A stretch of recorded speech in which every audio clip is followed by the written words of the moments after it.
Salute Bharat. Salute ഭാരതിൽ നമ്മോടൊപ്പമുള്ളത് നമ്മുടെ ഇന്നത്തെ അതിഥി അഡ്വക്കേറ്റ് ജയസൂര്യനാണ്.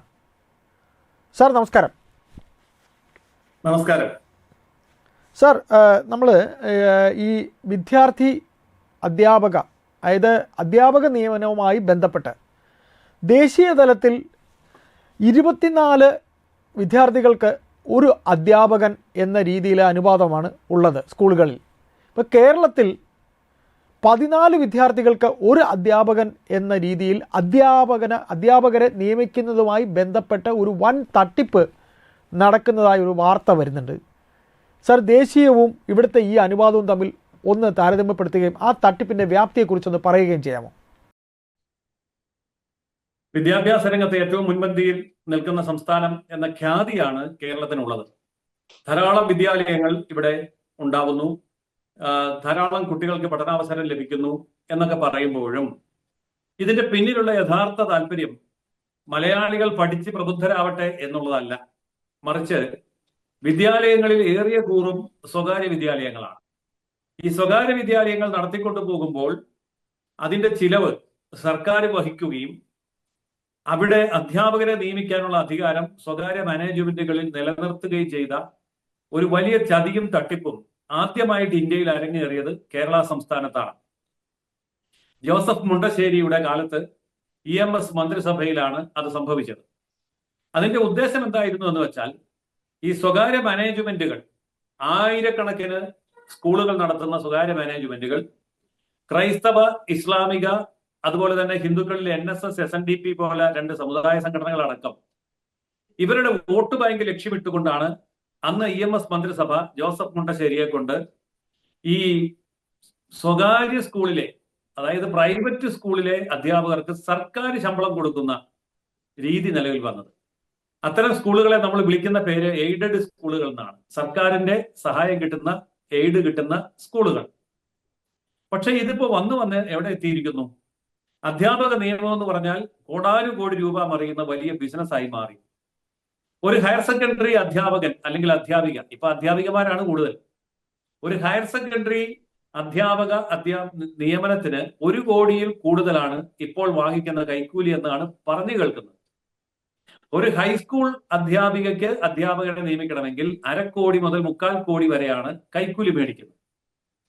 അപ്പോൾ അതിന് താഴെയാണെങ്കിൽ അതനുസരിച്ച്. കാരണം എന്താണ്?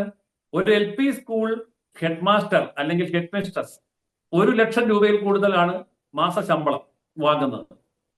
അപ്പോൾ ഒരു LP സ്കൂളിൽ പോലും 1 ലക്ഷത്തിൽ കൂടുതൽ മാസ ശമ്പളം ഉണ്ടെങ്കിൽ അത് ഹൈസ്കൂള്, ഹയർ സെക്കൻഡറിയിലേക്ക് എത്തുമ്പോൾ ലക്ഷത്തിന്റെ വലിപ്പം എത്ര വലുതാവും? ഇത് വെച്ച് കണക്ക് കൂട്ടുമ്പോൾ 1 കോടിയോ 1.5 കോടിയോ കൈക്കൂലി കൊടുത്ത് ഹയർ സെക്കൻഡറി കയറിയാലും നഷ്ടമൊന്നുമില്ല. ഏതാനും വർഷം കൊണ്ട് ആ പൈസ കിട്ടും. അപ്പോൾ ഇതൊരു വലിയ ചാകരയാണ്. ഇതിന്റെ ഏറ്റവും വലിയ ലാഭം കിട്ടുന്ന ആർക്കാണ്? സ്കൂൾ മുതലാളിമാർക്കല്ല, രാഷ്ട്രീയ നേതാക്കന്മാർക്കാണ്.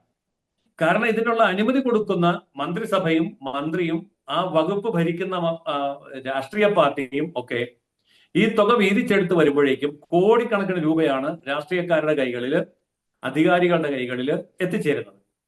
ഇപ്പൊ കേരളത്തിന്റെ ഒരു കണക്ക് 2025 എക്കണോമിക് റിവ്യൂ പ്രകാരം വന്നിരിക്കുന്ന കണക്ക് കേട്ടാൽ മലയാളികൾ ഞെട്ടും. അതായത് 25 വിദ്യാർത്ഥികളിൽ താഴെ മാത്രം പഠിക്കുന്ന കേരളത്തിലെ സ്കൂളുകളുടെ എണ്ണം 1197 ആണ്. 1197 സ്കൂളുകളാണ് കേരളത്തില്. കേവലം 25 വിദ്യാർത്ഥികൾക്ക് താഴെ മാത്രം പഠിക്കുന്ന സ്കൂളുകൾ. ഇതില് 745 സ്കൂളും സ്വകാര്യ സ്കൂളുകളാണ്. അതായത് വ്യക്തികളും സ്വകാര്യ സംഘടനകളും സമുദായ മത സംഘടനകളും നടത്തുന്നതാണ് 745 പ്രൈവറ്റ് സ്കൂളുകൾ. 452 സ്കൂളുകൾ മാത്രമാണ് ഗവൺമെന്റ് സ്കൂളുകൾ. 452 സ്കൂളുകൾ മാത്രമാണ് ഗവൺമെന്റ് സ്കൂളുകൾ. ഇത് ആണ് ഇപ്പോഴത്തെ അവസ്ഥ.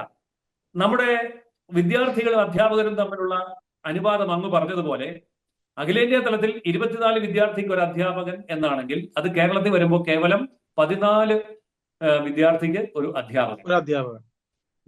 അതെ. അപ്പൊ ഇതിന്റെ കണക്കിലേക്ക് പോയാൽ രസകരമായ ചില കാര്യങ്ങളുണ്ട്. ഈ വിദ്യാർത്ഥികളെക്കാൾ കൂടുതൽ അധ്യാപകരുള്ള വിദ്യാലയങ്ങളും ചില സ്ഥലങ്ങളിൽ കണ്ടെത്താൻ നമുക്ക് സാധിച്ചെന്ന് വരും. അത്രയും കുത്തഴിഞ്ഞ ഒരു സംവിധാനമാണ്. എന്നിട്ട് ഓരോ വർഷവും സ്കൂൾ തുറക്കുന്ന സമയത്ത് അല്ലെങ്കിൽ ഹയർ സെക്കൻഡറി വിദ്യാഭ്യാസത്തിന്റെ പടിവാതിലായ 10ാം ക്ലാസ് റിസൾട്ട് വരുന്ന സമയത്ത്, ഈ 10ാം ക്ലാസ് റിസൾട്ട് വരുമ്പോഴേ ഒരു വാർത്ത വരും, എല്ലാ പത്രത്തിലും ഒരു വാർത്ത വരും, ജയിച്ച എല്ലാവർക്കും സീറ്റ് കിട്ടാൻ പോകുന്നില്ല, കൂടുതൽ ഡിവിഷനുകൾ അനുവദിക്കണം, കൂടുതൽ അധ്യാപകരെ നിയമിക്കണം എന്ന് പറഞ്ഞൊരു വാർത്ത വരും. ഈ വാർത്ത വരുന്നത് മുഴുവൻ ഈ മലപ്പുറം, കോഴിക്കോട്, കാസർഗോഡ് അങ്ങനെയുള്ള ജില്ലകളിലാണ്. അവിടെ ജനസംഖ്യ കൂടുതലുണ്ട്, കാരണം അവിടെ മുസ്ലിങ്ങൾ കൂടുതലുണ്ട്. ഇതൊക്കെ കേൾക്കുമ്പോൾ എല്ലാവരും കണ്ണടയ്ക്കും, ഓ ശരിയല്ലേ, മുസ്ലിങ്ങൾ കൂടുതലുണ്ട്, ജനസംഖ്യ കൂടുതലുണ്ട്, അവിടെ കൂടുതൽ സ്കൂൾ വരട്ടെ, എല്ലാവരും പഠിക്കട്ടെ, അവിടെ കൂടുതൽ ഡിവിഷൻ വരട്ടെ, കൂടുതൽ അധ്യാപകരെ നിയമിക്കട്ടെ, എല്ലാവരും വിദ്യാഭ്യാസമുള്ളവരാവട്ടെ എന്ന് നമ്മൾ പറയും. പക്ഷേ എല്ലാ വർഷവും ഇതുപോലെ സ്കൂളുകളുടെ എണ്ണം കൂട്ടുന്നു, ഡിവിഷന്റെ എണ്ണം കൂട്ടുന്നു, അധ്യാപകരെ കൂടുതൽ നിയമിക്കുന്നു. പക്ഷേ അങ്ങനെയാണെങ്കിൽ ദേശീയ ശരാശരിയായ 24 വിദ്യാർത്ഥിക്ക് ഒരു അധ്യാപകൻ എന്നുള്ളത് കേരളത്തിൽ വരുമ്പോൾ 14 വിദ്യാർത്ഥിക്ക് ഒരു അധ്യാപകൻ എന്നായി.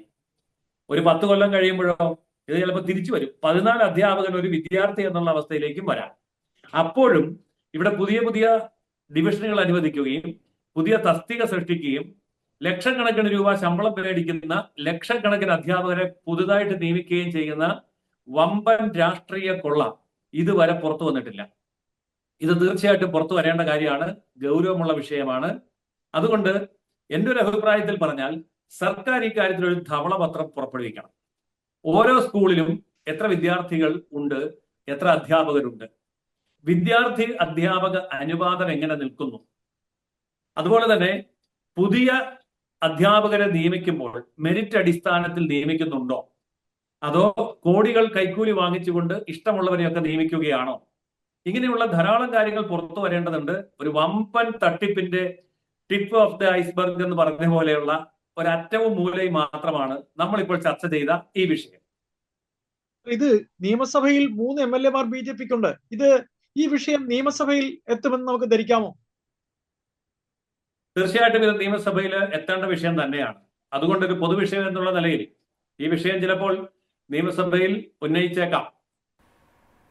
തീർച്ചയായിട്ടും സാർ, ഇത് സാർ ഈ പറഞ്ഞ കാര്യം, സാറ് പറയുന്ന നമ്മൾ സംസാരത്തിൻ്റെ ആദ്യഘട്ടത്തിൽ പറഞ്ഞൊരു കാര്യം സാറ് സംസാരിക്കുമ്പോൾ തന്നെ അത് സാറ് വരികൾക്കിടയിലൂടെ പറഞ്ഞുപോയി. എല്ലാ വർഷവും SSLC റിസൾട്ട് വരുന്നു. റിസൾട്ട് വന്നു കഴിയുമ്പോൾ ഒക്കേഷണൽ +2 സീറ്റിനായി പിന്നെ മലപ്പുറം ജില്ലയിൽ, പ്രത്യേകിച്ച് മലപ്പുറം ജില്ലയിൽ സീറ്റ് കുറവ് വരുന്നു. അത് ഈ വർഷവും ഉണ്ടായി.